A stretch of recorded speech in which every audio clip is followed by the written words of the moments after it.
pasamos la primera, la segunda y esta es la tercera llamada. El clima así lo reclama. Así que vamos a iniciar con esta fría tertulia, fría por el clima, pero calientita por el tema que vamos a tener. En un momento más, Marisabel Verdugo Fimbres nos va a platicar, nos va a reseñar sobre el libro Por las rutas del desierto. Nos va a contar algunas anécdotas de los choferes que vienen reseñados en este libro de don Valdemar Barrios Matrecito. Pero antes de iniciar, vamos a darle el micrófono al ingeniero Felipe Aceves para que nos diga las palabras iniciales para dar marcha a este evento. Adelante.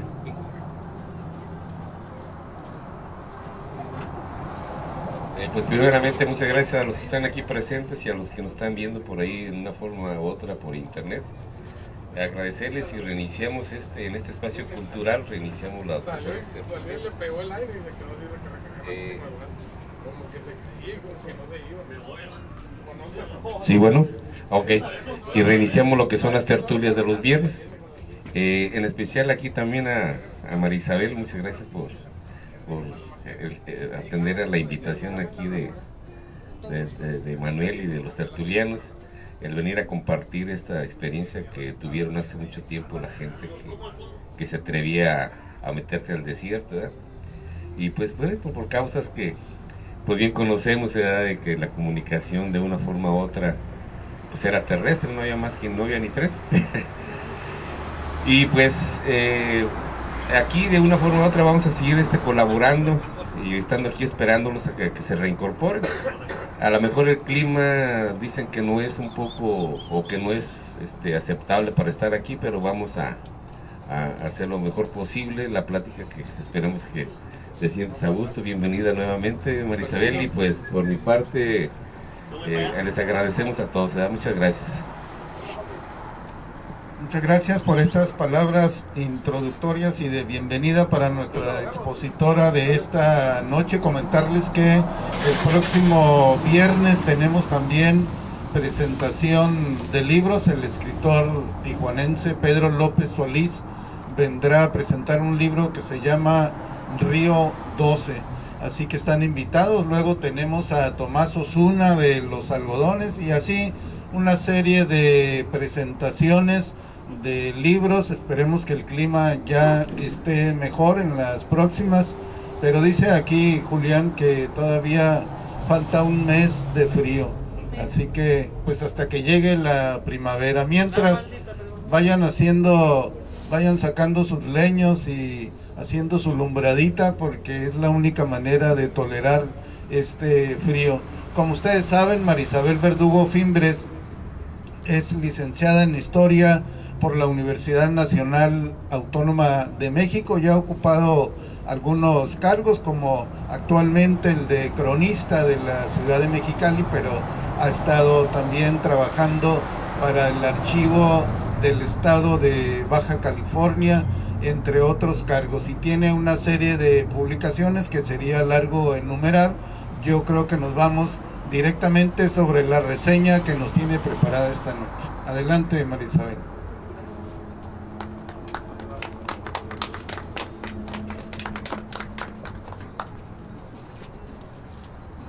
Muy buenas noches, muchas gracias, Manuel, por las palabras, al ingeniero igualmente. Pues es un placer estar aquí y dar un tema un poco tal vez conocido para muchos, para otros no tanto, pero es importante destacar algunos hechos. Por eso me pareció conveniente dar más o menos en qué consiste esta reseña por las rutas del desierto de Valdemar Barrios Matrecito.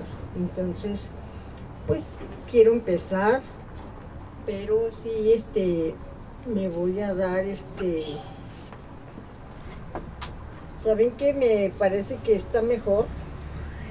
Después vienen las preguntas. le voy a leer un poquito de lo que yo escribí al respecto.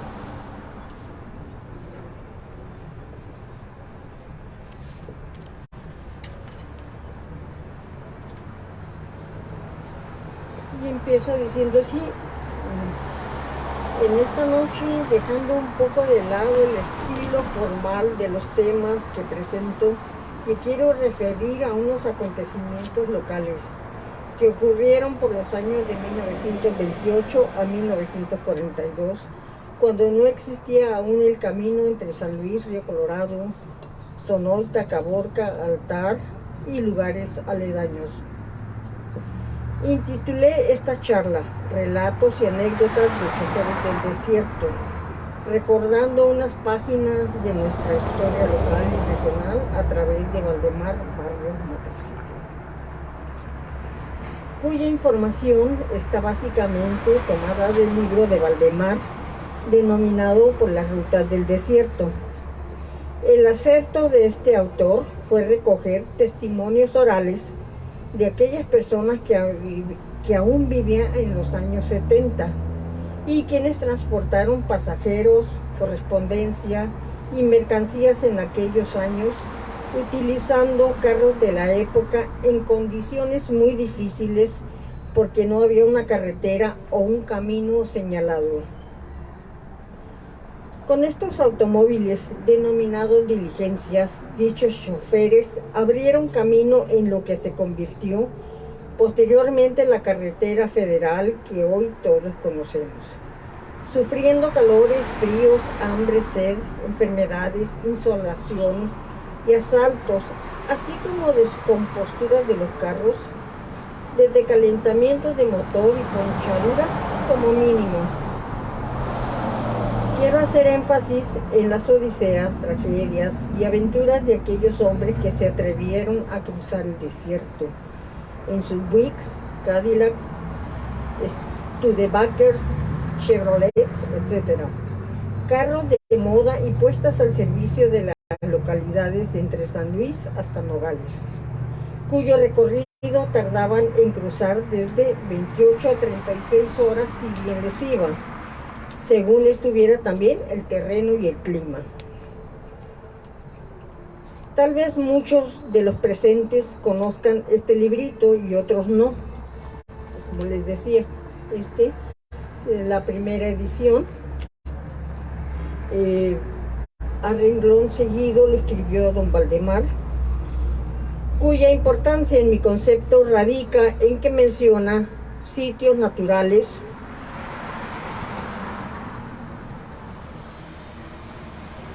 que todavía se recuerdan y forman parte de nuestra toponimia local y regional, es decir, por Sonoita y Nogales, como son arroyos, veredas, montes, Laguna Salada, la del Chango, el Zumbador, Sierra Vieja, la del Águila y otros nombres que se quedaron registrados por los sucesos que ocurrían, donde los protagonistas llegaron a ser los pasajeros y los propios choferes, con usos y costumbres, así como por los propios vehículos que utilizaron y que acabamos de mencionar, para atravesar esas arenas difíciles, cuando era impensable la comunicación terrestre por el camino de otoño. Cabe señalar que en los testimonios orales que levantó don Valdemar, se habla de contrabando humano, sobre todo de hindúes, es decir, hindos y chinos, así como la presencia de dos personalidades distinguidas como fueron el general Mújica y el general Cárdenas en 1936 y 1939. Aunque brevemente traté a Valdemar, me pareció que era una persona sencilla, muy platicadora, e intenté obtener más información sobre su vida, pero no fue posible, y su libro se siente atractivo por la redacción amena, fresca y coloquial. Hay que recordar también que entre 1928 y 1942, principio y fin de estos viajes se circunscribe en un contexto nacional desde Plutarco Elías Calle, cuando crea la Dirección de Caminos, hasta 1942, cuando dio principio el traslado de personas y mercancías de Sonoita a Punta Peñasco para tomar los Salmones hasta Mexicali. Hay que recordar que a partir de 1920 se inició la reconstrucción del país en todos los órdenes, social, económico, cultural, político, y continuó con Plutarco Elías Calles de 1924 al 28. Fue cuando se crearon organismos y dependencias para encauzar el desarrollo económico-social, como la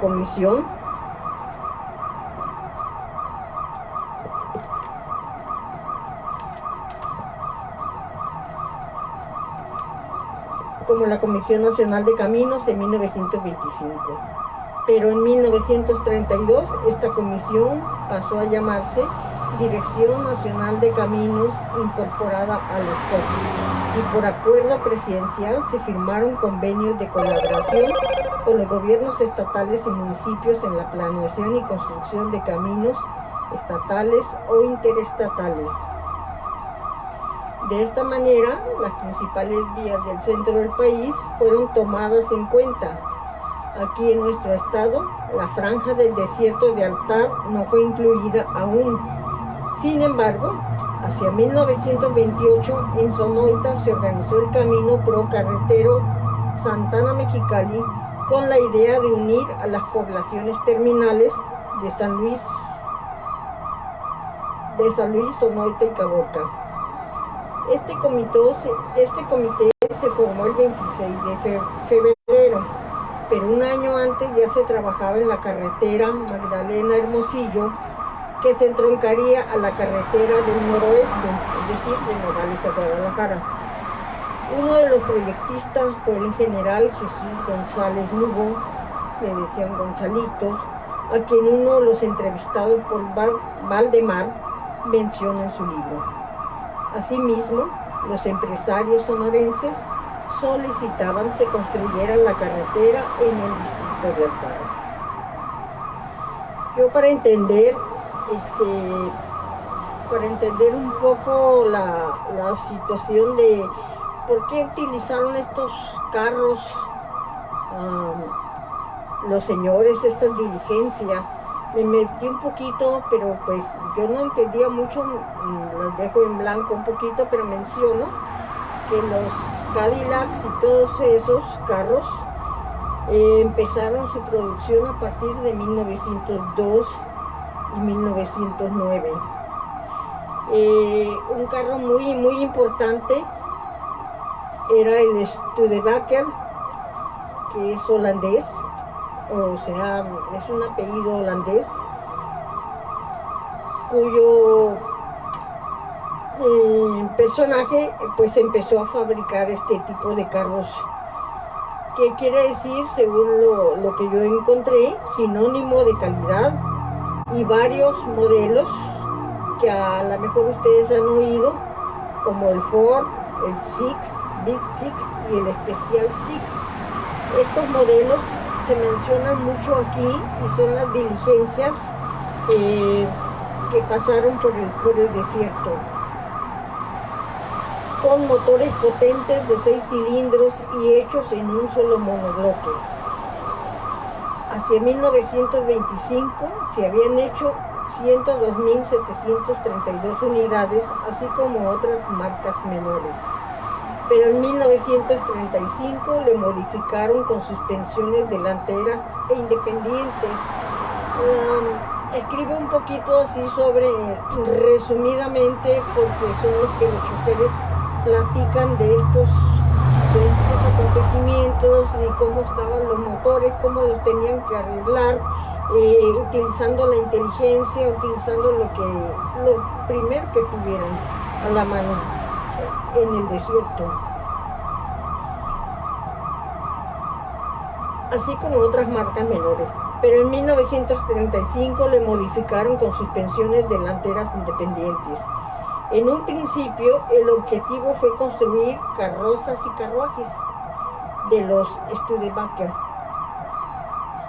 Y los primeros carros salieron entre 1902 y 1921.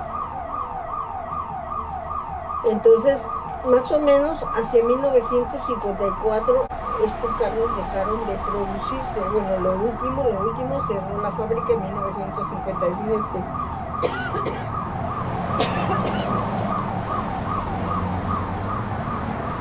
Y entonces, pues, este tipo de vehículo, pues es el que utilizaron nuestros choferes del desierto. También otro carro muy importante que más o menos surgió es el Hudson. La producción fue de 1909 a 1954.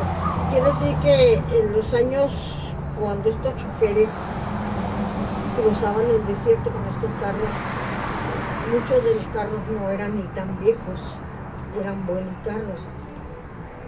Y no sé, algunos eran de 3, 4 años atrás, otros un poquito más. También el Hudson, pues su apogeo fue de 1936 al 47 y su nombre se usó hasta 1957. El Cadillac, nombre del francés fundador de la ciudad de Detroit. Hubo varios modelos que se mencionan en la obra de Valdemar. Existieron varios modelos como el 20, el Super Six, el Hornet. No sé, los caballeros aquí sepan un poco más de eso. El Hudson fue el tercer fabricante después de Ford y Chevrolet. Hudson además hacía sus propios motores y era los carros para 6 personas. También otro carro muy importante que utilizaron fueron los Dodge. Pues más o menos era el mismo modelo, ¿no? Pero quiero comentarles porque yo quería saber por qué ese tipo de carros. Y entonces me metí un poquito en internet y busqué esa información, pues. Son los años en que hay mayor producción y en México permiten su adquisición. Entonces, pues los señores utilizaron ese tipo porque pues eran carros buenos también.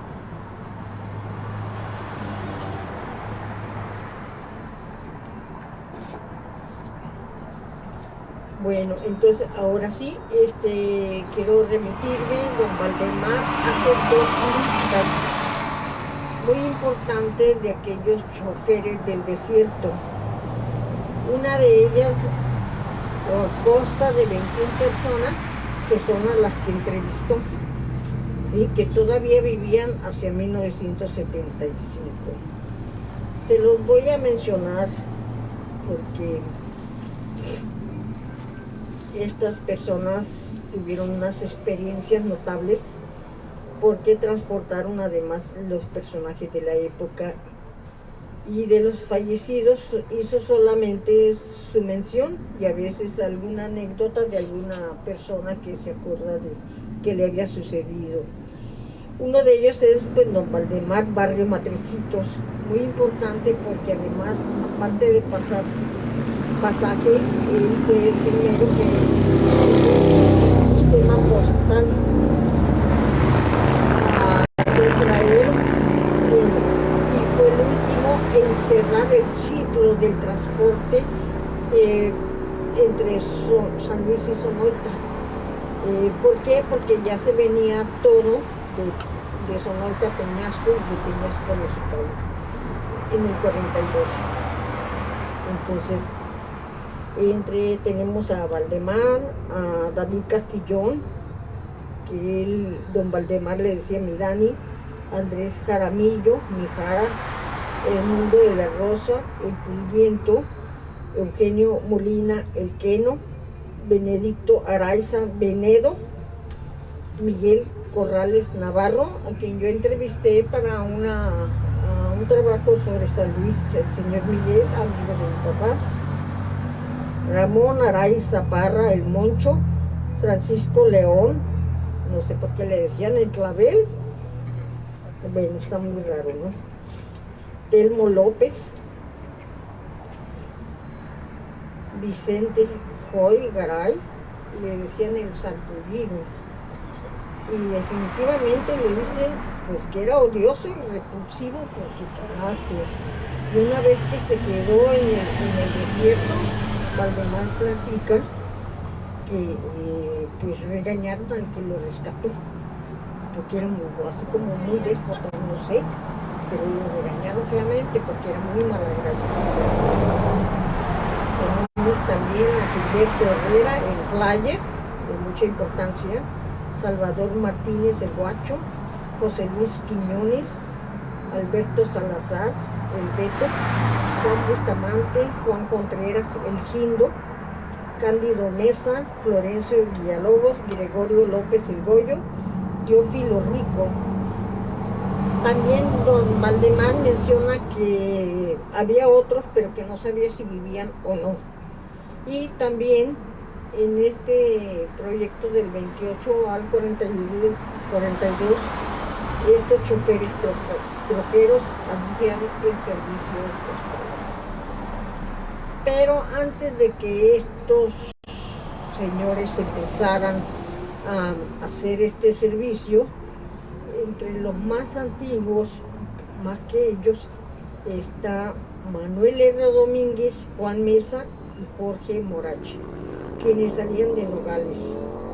Y en el año de 1928 empezó todo. ¿Sí? Antes que ellos también, bueno, un poquito antes, un grupo de húngaros, quienes atravesaron guiados por un vaquero llamado Antonio López en un Hudson Super Six de 7 pasajeros. Pues muy importante todo esto, porque pues así transportaron a muchas familias. Los choferes se encontraron con muchísimos problemas, tanto de conducta de las personas como pues del terreno, del clima. Nada más para que tengan una idea, hice un poquito de listado de los problemas. Uno de ellos es, la descomposición natural del carro, ¿no? Lo mínimo eran las llantas, el calentamiento de motor, pero también se las ingeniaban para resolver el problema y si se acababa el lubricante. Es decir, en este caso, hacían con agua y jabón un lubricante y utilizaban los cinturones de los señores para cualquier detalle. Entonces creo que me menciona Valdemar que después, a ver si ustedes me pueden ayudar, las llantas sintéticas. Entonces, ¿cómo eran las llantas de entonces? Yo me pregunto si son llantas sintéticas que entraron en la producción de los nuevos carros. Entonces también un entrevistado dijo que si se descomponía, que si la biela, que si el motor, que si el clutch, que si la llanta, que si la gasolina, que si el agua, que si el generador, que si la batería. Una serie de cosas tenían que llevar, iban bien cargados con agua y gasolina también. Había que batallar con el clima, calor, frío, lluvias, vientos o ventarrones. El terreno había brechas, unas brechas de algunos kilómetros muy difíciles. Había veredas, brechas, arroyos crecidos donde permanecían 2 o 3 días, tierra fangoso, árboles caídos, arenales difíciles, etc. Esto dificultaba el paso y duraban varios días sin salir del sitio donde se quedaban. Por eso hasta San Luis pues, duraba mucho tiempo, a veces en llegar. A veces también llegaba el auxilio inesperado, es decir, a veces el contrario de donde iban. Uno de Sonoita y el otro venía de San Luis. Entonces se apoyaban mutuamente, como que hicieron una asociación. Bueno, sin hacerlo oficial, una asociación de choferes, una especie de mutualismo, ¿no? Se apoyaban. Menos ese sangrón que mencioné. ¿Mande? El sarpullido. El sarpullido, sí. Pues ya es que el sarpullido pica, ¿no? Por lo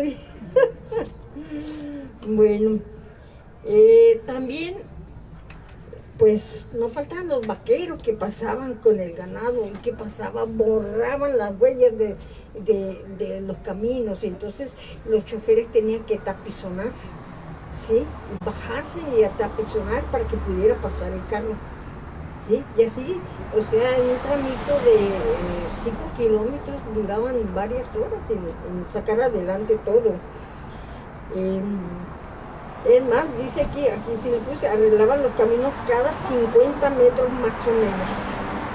Más o menos.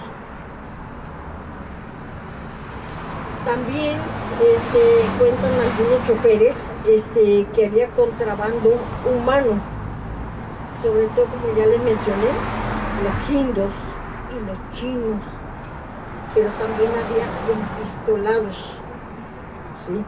Había empistolados, y eso se daban cuenta porque esta gente mal encarada llegaba y luego la sacaba. ¿Por qué? Porque se descomponía el vehículo y le echaban la culpa al chofer de que no se apuraba o lo hizo de adrede, y sacaba el arma, el cuchillo, la pistola. O sea, también a eso se enfrentaron. También a veces había pasajeros que apoyaban y otros pasajeros que no, nada, definitivamente nada. Una cosa muy importante era que, supongo que es lo que hacen ahora los autobuses, ya ves que vas a viajar, te piden tu nombre, ¿no? Sí. Y ellos ya saben en qué asiento vas. Entonces aquí también se hacía una guía entre los comisarios de los puntos de entrada y salida donde iban, la lista de los pasajeros con los que iban, ¿sí? Y eso tenían que checarla allá cuando llegaban al sitio, ¿sí? Con los nombres de los pasajeros. Ahora a mí se me hace, bueno, viendo la distancia, de todos modos, cobraban 40 pesos por persona. Tenían que llevar limones, agua, tequila.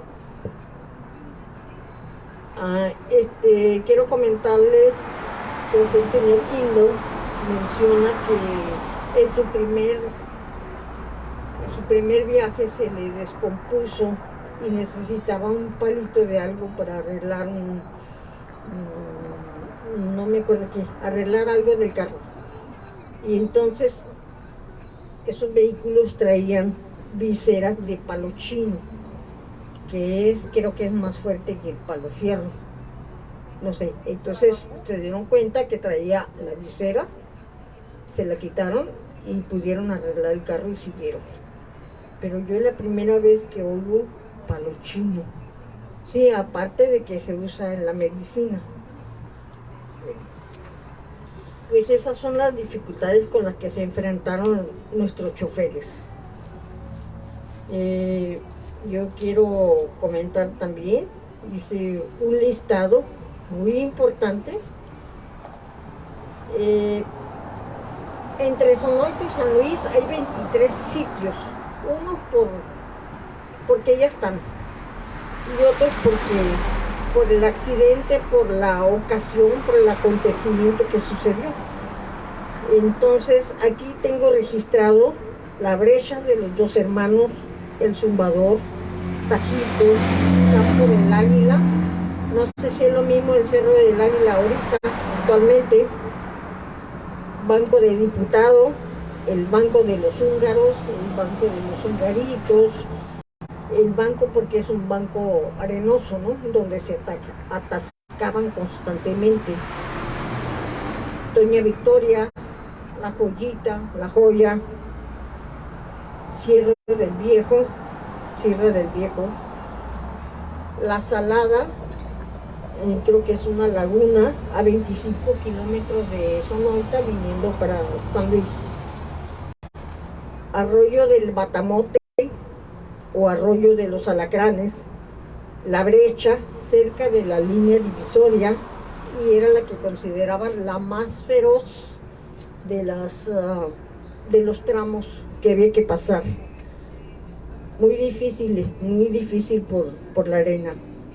El Banco de los, bueno, ya lo cité, y los Dos Hermanos. Entonces, pues son puntos, ahorita yo no sé, Manuel, o si alguno de ustedes conozca, algunos naturales sí se conservan, pero otros no, pero no sé cómo se podrían identificar. Yo no sé cómo los podrían identificar ellos, ¿no? Y así les pusieron, porque el diputado llegó y se extravió, se bajó, se descompuso el carro y ya se quería ir a pie.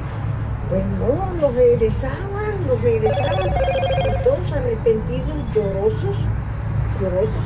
Y el señor, diputado, venía de Caborca o de Altar, venía a San Luis a hacer campaña.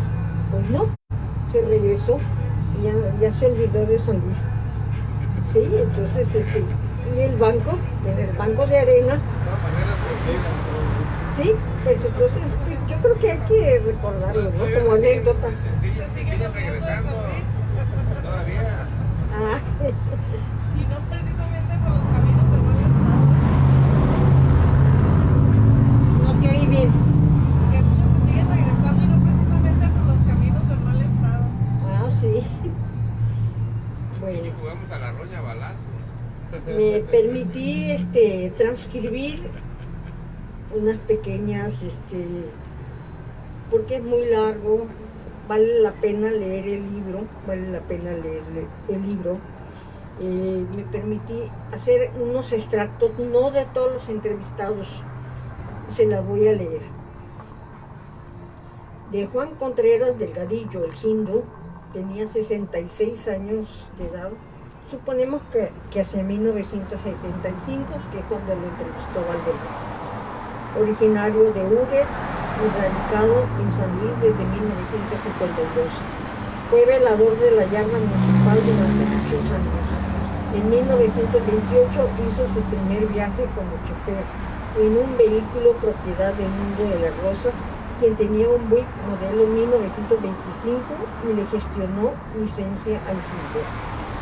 En este viaje traía 10 personas, muy mal encachadas, procedentes de Michoacán, más una señora se le descompuso el clutch y no lo ayudaron. El Jindo formó parte de la comitiva cuando arribó Mújica al desierto y venían con Mújica, que era secretario del SCOP, 5 diligencias y un camión de equipajes. Lo acompañaba el gobernador de Nayarit, general Juventino Espinosa, una doctora y su cuerpo de ayudantes y telegrafistas. En la laguna del Chango, otro sitio, explanada amplia, se instalaron aparatos de radiotelegrafía y un avión colorado que los escoltaba. Aterrizó y les entregó alimentos y ahí comió todo el personal.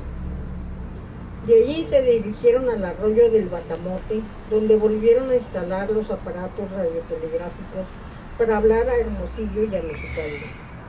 Al general Mújica le levantaron una tienda y el general Juventino le hizo palitos de dientes.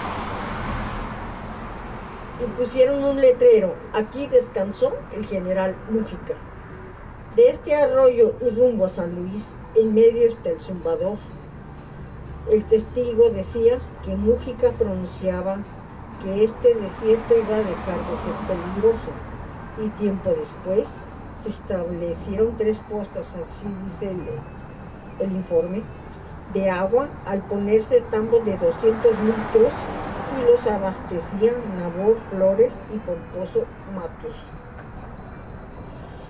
También un veterano de chofer, Gilberto Herrera Esquer, el Flyer, tenía 72 años más o menos hacia ese año.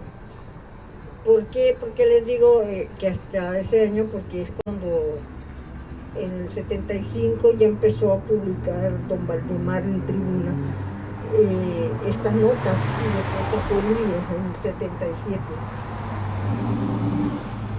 Dice, a los 42 años se retiró del desierto y se fue a Mexicali. Fue taxista de los azules con blanco. Probablemente Yaqui, porque era originario de Cocori, Río Yaqui. Atravesó el desierto durante 7 años y en 1935 dejó esta actividad. 46 viajes redondos realizó desde Nogales y Santana hasta San Luis en Mexicali. Platicaba que un día de junio de 1928 salió del hotel El Enano en Nogales, Sonora, con 9 pasajeros en un Dodgecito modelo 1926. Pues cuando estaba en el 28 y el carro era del 26, estaba bien. De cambios tipo universal, cogiendo el camino de Planchas de Plata, Tuitama, Ati, Loquito, Altar, Pitiquito y San Luis de Colorado hasta Mexicali. El flyer rápido, emulando el tren, por eso le decían así, el flyer, porque emulaba el tren. Decía que Nabor Flores era el zorro del desierto y quien inauguró el servicio de pasajeros en el desierto, y de ahí el ingeniero Domínguez, ahí siguieron Domínguez, Morachi y otros. Quería comentarles que pues sería el primer zorro del desierto, porque todavía Rommel no llegaba a África. Sí, bueno, a menos que haya sido en el 42. ¿Sí? A Rommel ya le decían el zorro del desierto, pero cuando estaba en 42, 43, ¿verdad? Bueno, entonces así le decían. Hay que pedir la exclusividad de eso. Dice, unos ingenieros, también platica el flyer, que venían muy presuntuosos con sus carros. Llegaron unos ingenieros de México. Traían el encargo de hacer el trazo o de ver cómo estaba ahí para ellos, que ya pensaban hacer una carretera o bien el ferrocarril, de levantar datos de este camino. Venían en un pick-up Dodge y un automóvil Chevrolet con choferes especiales. El comisario de San Luis les recomendó el flyer. De nada sirvieron, se atascaron y llegaron con doña Victoria a reponer fuerzas. Doña Victoria vivía en la Bolita y estaba casada con un alemán. Pues ahí tenemos el recuerdo un poquito, ¿no? La joya todavía existe. Pero duraron un año ellos. Pero sí ayudaron bastante a los choferes en ese tiempo. Los choferes les dejaban agua, gasolina y provisiones. Dice el flyer, varias veces condujo chinos de contrabando y se ganaba buen dinero por ello. Pero eran muchos los trabajos y maromas que tenía que hacer para sacarle la vuelta a la policía en cada población. También transportó a muchos jindos, quienes pagaban bien, y al igual que los chinos, eran considerados pasajeros de contrabando, y era una cadena de sustos constantemente.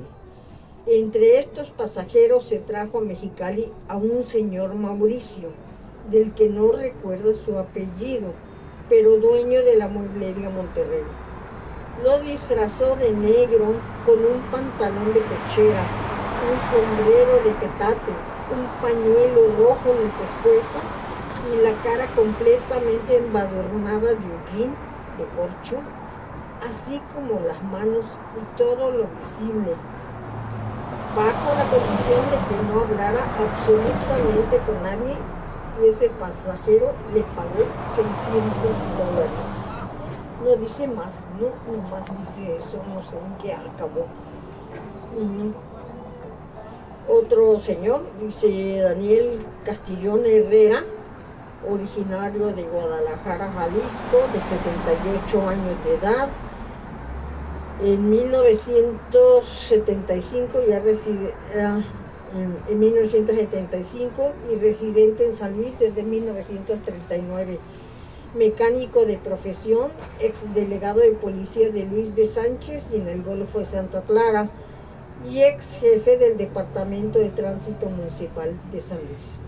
Su primer viaje lo hizo en mayo de 1928 conduciendo un Cadillac de la serie 51, modelo 1917, con 10 u 11 pasajeros. Llevó pasajeros de primera. Los pasajeros de primera eran los que pagaban 40 pesos y los de bandera eran los que iban parados en el, ¿cómo se llama? Estribos. Iban parados fuera del carro y les cobraban 20 y 15 pesos. Este señor, igual que otros, trabajó con el señor Ernesto Moreno. Un personaje también por aquí muy conocido, Ramón Araiza Parra el Moncho, residente y originario de Santana, de 62 años de edad. En diciembre de 1930 empezó a llevar pasajeros en un Chevroletito 1929, 9 en total, y solamente necesitó 3 días con sus respectivos atascos y se regresó por Estados Unidos. Fue contratado para hacer una gira de reconocimiento en la localización del trazo que entroncaría el ferrocarril Sur-Pacífico con la carretera Nogales-Hermosillo a la altura del Puerto Conejos con San Luis Río Colorado. El encargado era el ingeniero José Luis Gonzalitos, que ya mencioné hace rato. Gonzalitos durante un año acompañó a este profesionista y en el trayecto encontraban muertos y a veces ya los quemaban porque estaban muy hinchados, muy apestados, muy apestosos. Igual que el Gindo, informaba sobre la llegada de música, pues entre el Moncho Gindo y el Mundo de la Rosa escoltaron la comitiva de música. Este dijo así cuando estaban en el arroyo 2 de abril. Estamos encantados en el corazón del desierto, bajo la sombra de un frondoso árbol. Vamos en 3 diligencias manejadas por los famosos choferes Ramón Araiza, el RAF, así le puso música con un Saratov que usaba, de corcho. El Mundo de la Rosa y Fidel Fernández con el ayudante Juan Contreras. Este árbol estaba en choclos duros de Sonoita para acá. Dice que en ese momento hubo alimentos en abundancia, limonada, melones helados, cartoncitos con nieve. Dice el flyer que nunca, el señor Moncho, que nunca creyó comer melones refrigerados con nieve en el desierto. Todo porque se lo bajaban de avión, ¿no? Por el avión. Nada más hago mención del Mundo de la Rosa, tenía 64 años, del Rosario, Sinaloa, criado en Cananea y vivía finalmente en Bahía Aquino. Su primer viaje lo hizo en octubre de 1929. Telmo López Estrella, de 66 años, originario de Santana, Sonora, en 1929 empezó a trabajar en el desierto. Hay algo muy importante también del señor Eugenio Molina Clark, el Keno. Empezó a trabajar con su padre y en 1930 ya era chofer. A él le tocó, junto a otros, ser chofer de Lázaro Cárdenas, quien salió de Santana acompañado de los choferes Francisco Verdugo, La Carioca y Jesús Gutiérrez, el Tamales. Venía en la comitiva Efraín Buenrostro, secretario de Economía Nacional, y los generales de Juicio, que era el gobernador en ese momento, y Anselmo Macías Valenzuela, que era el gobernador electo, y otros militares importantes. A donde llegaban, decía Moncho, los acuartelaban y ni chance de tomar agua, como si fueran así los trataban estos militares los choferes, hasta que se quejaron. El general Cárdenas llamaba a sus diligencias vitrinas. Los obligaba a parar los obligaba a parar a fin de enfriar los motores, mientras duraba el paso por el desierto. Que Cárdenas le dijo al Moncho que no quería morir como murió López Collado. Sí, entonces por eso lo obligaban a parar los motores para que se enfriaran. Isabel, ¿cómo dijo que no quería morir? ¿Mandé? ¿Cómo? Dijo que no quería morir, ¿cómo? Como López Collada murió en el 37 en el desierto, insolado y perdido. La vitrina, que así se le quedó por un momento, pues se atascó, pero lo sacaron y en la madrugada de X día, porque no menciona hasta eso, arribaron a San Luis. No madrugada, o sea, Cárdenas estuvo aquí. Lo malo de esto es que como Matrecito dice que no tiene un orden cronológico, ¿sí? Entonces tampoco da la fecha de qué día para hacer la comparación, pero ha de haber sido en verano. Cuando Cárdenas fue nombrado comandante de la región del Pacífico en 1942, que estaba ya la Guerra Mundial, arribó a Santa Ana y se dirigió a Peñasco. Cárdenas buscó al Moncho para que manejara su vitrina hacia ese sitio. En Peñasco embarcó en la autovía del ferrocarril Fuente Brotante rumbo a Mexicali. Finalmente, Cárdenas. Una vida muy interesante también, don Valdemar. En 1935 radicaba en Tijuana. Su hermano Luis Napoleón había comprado un Cadillac 314 de 1928 y había trabajado con el Flyer y convenció a don Valdemar que con otro Cadillac se fueran a vivir a Santana y empezar el negocio. Trabajó en la Agencia Fiscal del Estado en 1938, pero también fue despachador en las terminales en Santana, beisbolista y reportero. Su primer viaje se extravió. No hallaba la salida de Sonoita para San Luis, pero logró que varias personas sin policía le fueran orientadas. En 1938, trabajando en la agencia fiscal en Altar,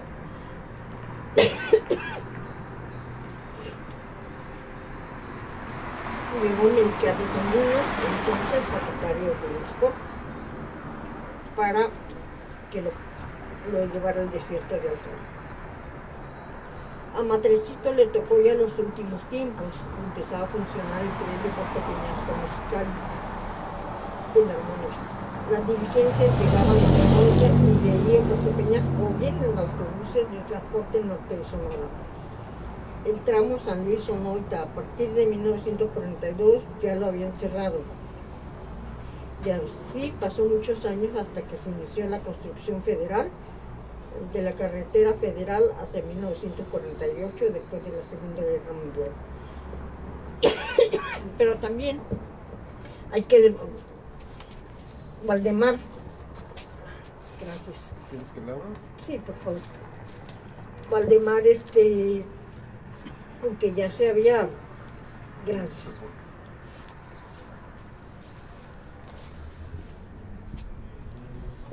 Ya no trabajaba realmente como chofer, pero como era una persona muy inquieta, empezó a formar una cooperativa para el servicio postal. Hubo amigos que lo apoyaron, se fue a México, consiguió la concesión, pero acá por algunas no hubo un acuerdo y acá se enojaron sus amigos. Total que ya no se hizo esa cooperativa, pero él formó otra después para transportar correspondencia. Pero también dice que no nomás fue la correspondencia, la autorización de México, sino que transportaban baquetas, comida, artesanías y todo lo demás. En camiones, claro que ya había más operadores, pero él fue el que cerró el trato, el camino ya definitivamente así, en esas condiciones.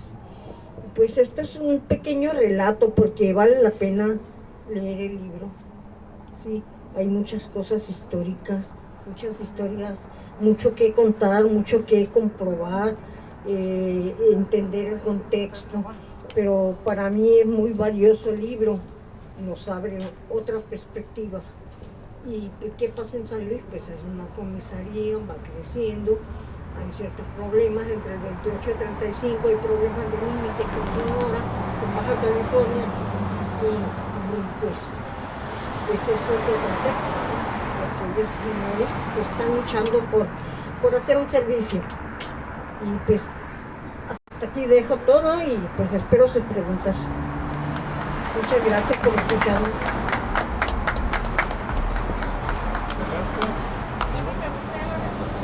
Mi pregunta era que si había distintos caminos o veredas por los cuales circulaban, pero ya lo aclaró hoy en el relato. No te oigo bien, no te oigo bien. Si había distintos veredas o caminos por donde transitaban. Ah, sí, porque el viento lo borraba. El viento lo borraba, el ganado que pasaba por ahí, las lluvias. Siempre tenían que estar haciendo el camino. ¿Y qué puntos de referencia tenían? ¿Mandé? ¿Qué puntos de referencia?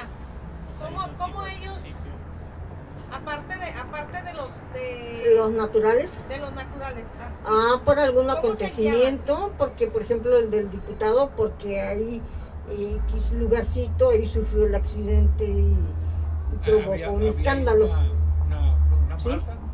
Se insoló gente que no está acostumbrada al desierto o se estaba insolando y entonces pues ya no regresó a San Luis a hacer su campaña, a terminar su campaña para el diputado. Así es. O sea, son lugares por accidente, ¿no? Por accidente. Así pues el mexicano es muy bueno para inventar. ¿No? Entonces le dio a ciertos lugares, pero pues hoy no creo que los reconozcamos. Así es. A ver, Miguel.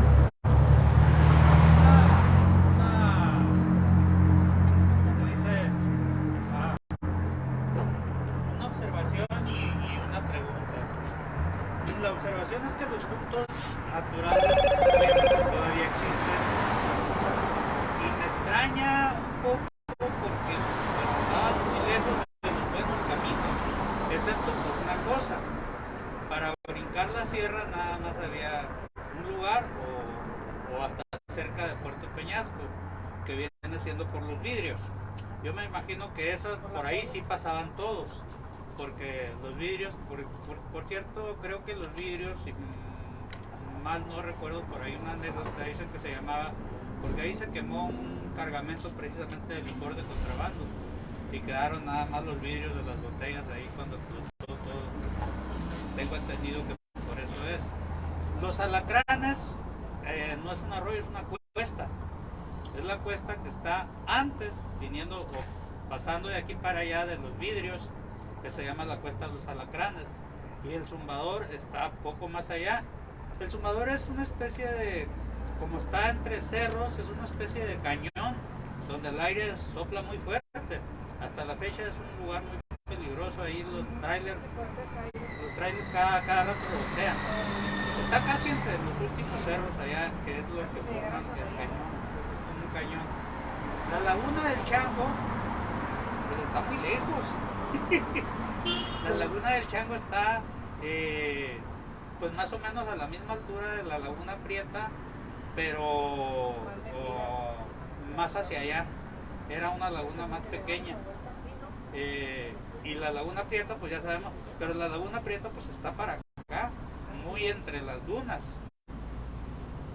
Lo que se me hace raro es que la gente en aquel tiempo agarrara precisamente, eligiera andar entre las dunas y no por el terreno más plano que está pegado a la línea y que sería siguiendo por los vidrios derecho hasta llegar a San Luis. Es el terreno más plano que hay.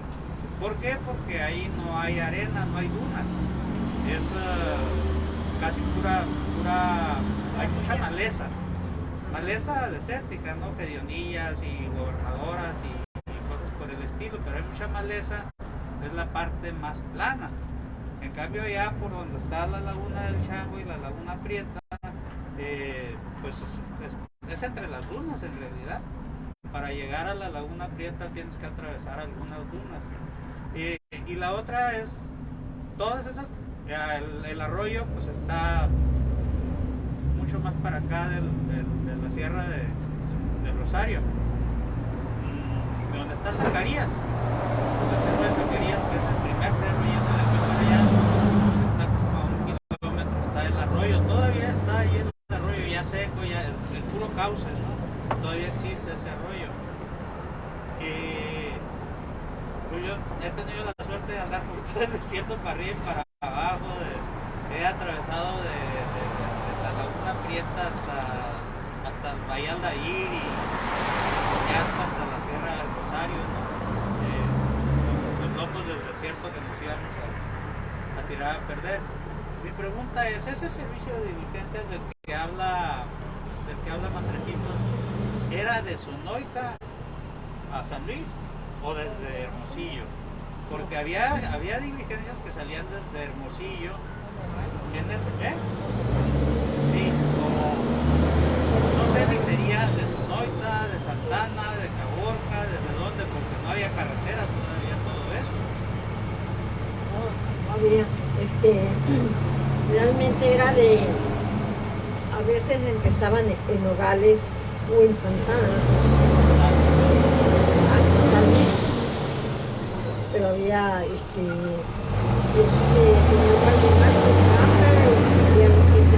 muchos salían de Santana, muchos salían de Nogales, ¿sí? Y salían por su lugar. En Nogales está Planchas de Plata y otros sitios, por ahí atravesaban, ¿verdad? Pero era gente que quería venir a Mexicali. Sí, San Luis era un lugar de paso, nada más.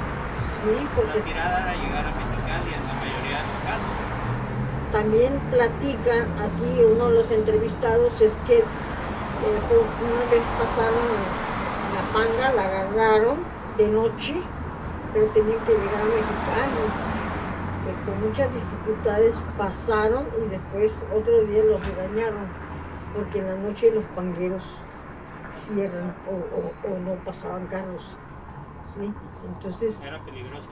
es muy peligroso, y alguna que otra gente, uno que se había vuelto medio loco por el desierto, por el calor, todo eso, se zambulló, varias veces salió y después ya no, se lo tragó el río. Y entonces, pues realmente era pues atravesar de Santana, de Santana, porque es el camino recto, de Santana hasta San Luis. Sí, el terreno de Santana, Caborca, hasta Sonoita es más o menos, era terracería también, pero está más o menos plano. El tramo pesado iniciaba de Sonoita a San Luis. Era lo más pesado. Por cierto, no sé si ya viste la película Sonora. Sí, ya la vi. Ahí mezclan un poco de todo, ¿no? Lo que dijiste, el contrabando, los chinos, las dificultades. Pues, aunque es una novela, Sí. no es un evento histórico.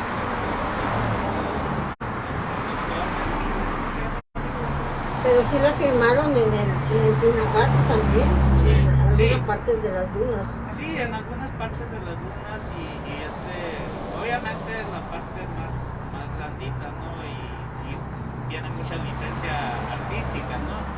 Como eso de que salen de los cerros y ya miran San Luis, ¿no? Saliendo de los cerros del cerro más cercano que está, que es todavía para llegar a San Luis, le falta casi la mitad son como de ahí para acá, son como unos 40 kilómetros, tal vez más, de ahí del primer cerro que es el de Zacarías para acá, todavía son como unos 40 kilómetros. Pero bueno, está muy bien la película, pero sí se tomó algunas licencias artísticas. Ah, sí, por supuesto, sí, yo la vi completa. Y pues te digo, se me ocurrió hacerlo, tiene su valor, hay que rescatar lo histórico, pero sí le faltó que diera sus comentarios don Valdemar, hiciera algunas aclaraciones, pero yo creo que sí se puede hacer una revisión con permiso Pues hacer, hablando con la nieta, tal vez. hacer unas observaciones históricas, ¿no? De ese carácter, porque sí le faltan unas precisiones, pero fuera de eso pues abrieron la brecha y sirvió para que el cuerpo estuviera en la carretera. Y hubo muchísimas muertes, por supuesto. Sí, y el mismo Valdemar perdió a algunos de sus amigos en esa caravana. Narra muy bien lo que es todos los que iban de bandera, ¿no? Se aventaban todo el viaje de ahí parados en los estribos del carro. O sea, que contaba a Valdemar la historia de una pareja Sí, que hacían el viaje y que la mujer iba todo el tiempo sentada, o sea, se acostumbró tanto a viajar, aunque ella podía ir adentro, se acostumbró a viajar en el guardafango, sentada todo el trayecto sentada en el guardafango, y así se la aventaba la esposa de él, que después ella agarró o sea, falleció su marido por alguna razón y ella agarró el carro y siguió haciendo los viajes. El libro lo leí hace como 40 años. Gracias, Isabel. sí, por supuesto. Muy buena información. Muchas veces escuchamos de algunos lugares, ¿no? Pero no sabemos qué significaban anteriormente, ¿no? Como pues algunos que dice, yo no sabía que eran puntos de referencia, a excepción acá, ¿no? Que es la Laguna, la Cruz, la Salina. Pero la cruz ya es nueva. Ajá, pero son puntos de referencia para los que necesitan por el desierto. Sí, para los travesilleros, Sí, para el que chasis, hicieran la cruz. y programan mucha información de la que no hemos visto. Muchas gracias. Sí, pues siempre que pasa algo, siempre a ese lugarcito le ponen un nombre, por algo, ¿no? Alguna característica, ¿no? Sí, en este caso la Salina, pues debe de haber una zona muy centrosa. En esto, a mí me tocó pues, hace unos 8 años una travesía que fue, así se llamó, por la ruta del desierto. En ese tiempo aún vivía todavía Alejandro, el Valdemar, el Donecillo. Nos platicaba las anécdotas, él nos platicó las anécdotas que subió su papá, que él decía, y él distribuía los libros de la cuarta edición, creo que son 4 ediciones las que se han hecho, de los que, y él es el que me proveía de libros. Falleció pues de una forma así muy Alejandro de rápido, y pues ya no supe. Creo que la nieta es una pintora, Manuel, creo que sabe el nombre de la pintora. Aquí estuvo en un poeta migrante. Sí, en una poeta migrante. Entonces ella, ¿cómo se llama la pintora, la nieta? No sé, pero ya lo conoces. Zulema Sí. Burgos. Sí. Zulema Burgos. Ajá, Zulema. Zulema Burgos. Sí. Así se autodomina, ok. Entonces ella, yo me comuniqué con ella para los libros porque de una forma u otra, pues si están, por ejemplo, ese libro, si me lo quieren vender, te lo puedo comprar en 2,000 pesos. Están muy cotizados, pues.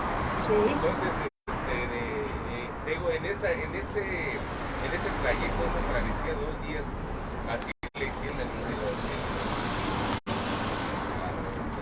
yo fue la única vez que me metí al desierto. En esa travesía, la hago por la ruta del desierto, Valdemar, varios metrecitos. Entonces yo me quedé, pues, ¿quién es él? Empezaba yo con la librería.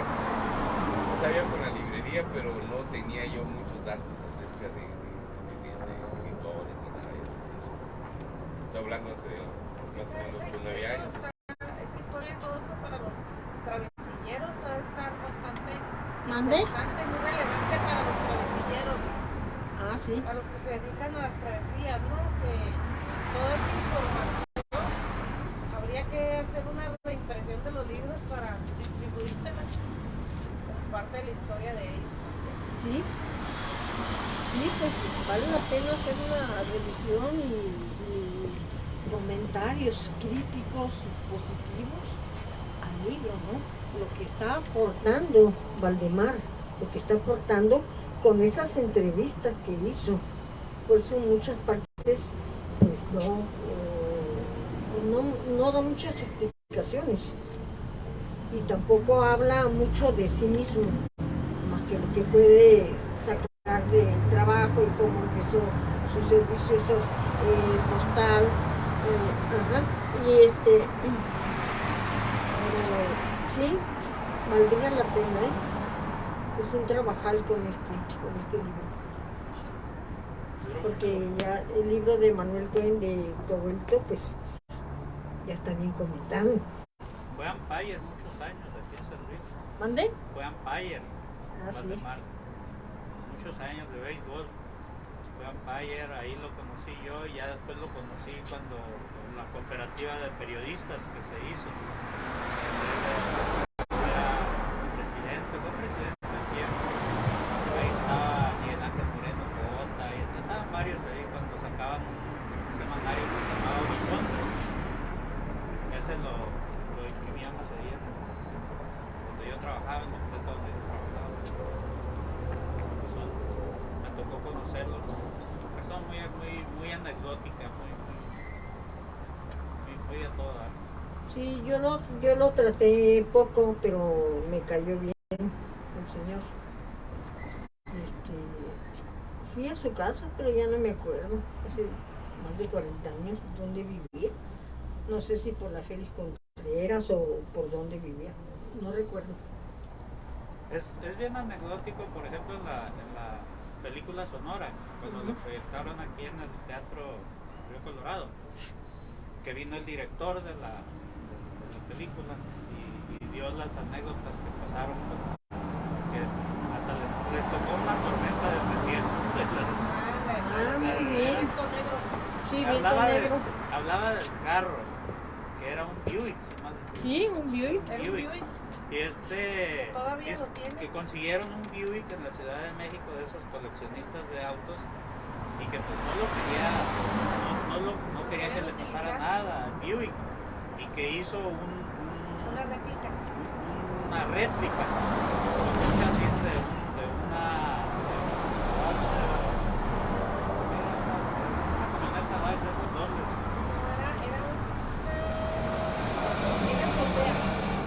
Era una Durango. De una Durango y le pusieron un chasis, una carrocería de fibra de vidrio falsa, que era la que usaban para no darle en la torre al carrito, para cuidar, porque era muy valioso, pues, Claro. una reliquia. Pero dicen que dice el director que la Durango donde quiera se les atascaba. Ahí era doble. Y en cambio el carrito, el Buick, ese jalaba por la arena como si nada. Cuando se les fregaba la Durango. Bueno, la réplica, pues con chasis y motor de una Durango, usaban el auténtico, el Buick. Y ese no se atascaba ni nada, ni fallaba, ni nada. Eran carros muy durables. Sí, así es. Pues por eso duraron tanto, pero empezaron a pasar a crear otro tipo de carros. El Studebaker, aquí en el área de San Luis, muchísimo, había muchos. Ya no hay, ¿verdad? Ya no se ven, ya no se ven. No, ya no. El último fue el 53. Y era muy famoso porque traían al frente así parecía que traía. Era que se ponen los dientes, así los frenos, ¿no? De los dientes, así parecían, tenían ese frente los Studebaker. Otro que también se usó mucho aquí es un tipo de camión que desapareció, también se llamaba Reo, eran bien fuertes. Sí. ¿Quieres un bit? Por cierto, ¿Quieres una copita? el palo chino sí existe, ¿eh?